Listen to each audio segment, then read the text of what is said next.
Today, I want to talk about why making changes is so hard and why obstacles always seems to appear when we start something new.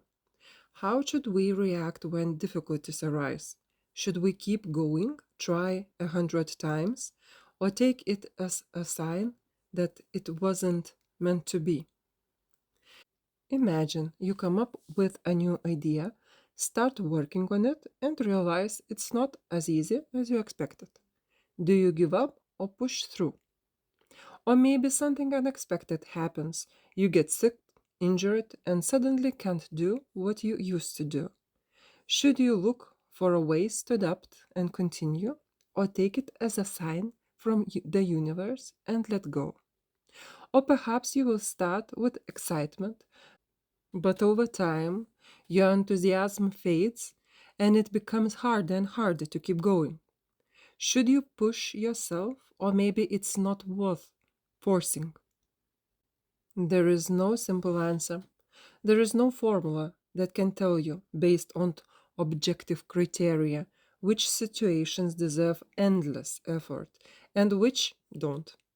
No one can say you exactly how many times you should try before accepting defeat. It's not always easy to tell whether you're just being lazy and need to push through, or if your body is signaling you to rest.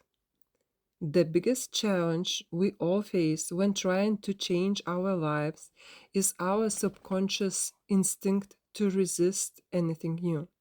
The unknown feels unsafe. This need for safety is the strongest instinct.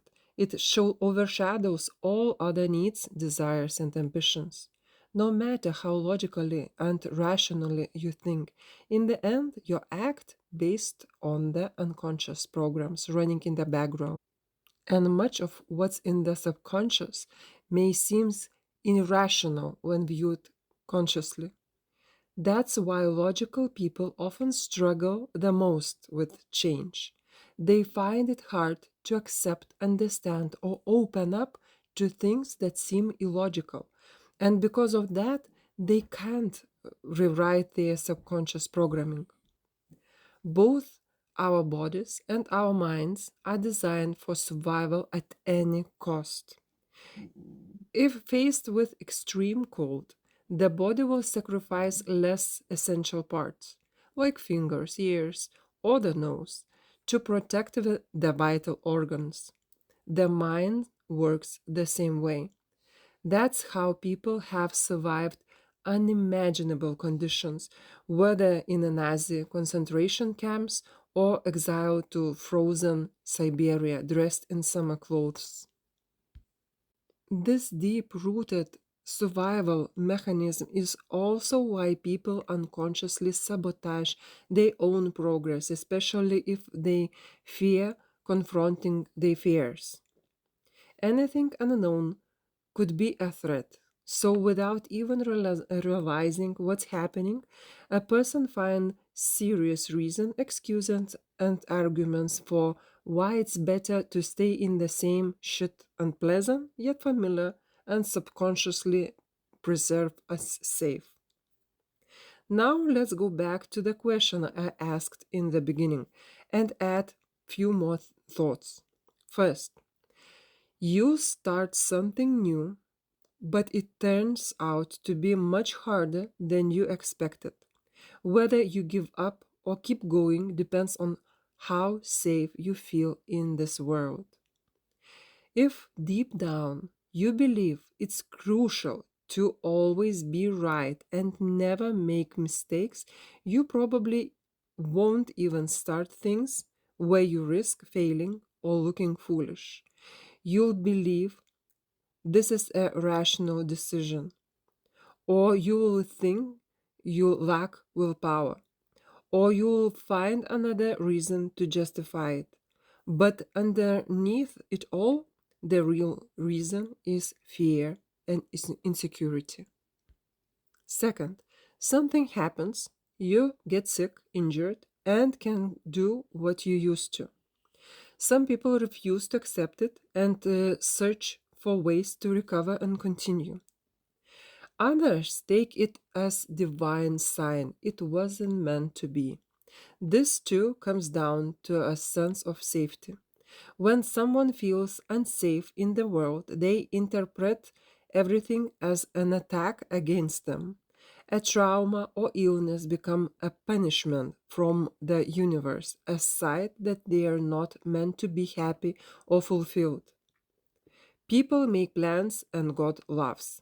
You can fight against God. He is stronger, so it feels safer to surrender and adapt. Or to put in other way, when you don't feel safe inside, you start believing that the world or God, the universe, etc., is not on your side. Every failure becomes proof that following your desires is dangerous, that it is better to give up, live quietly, and not ask for too much.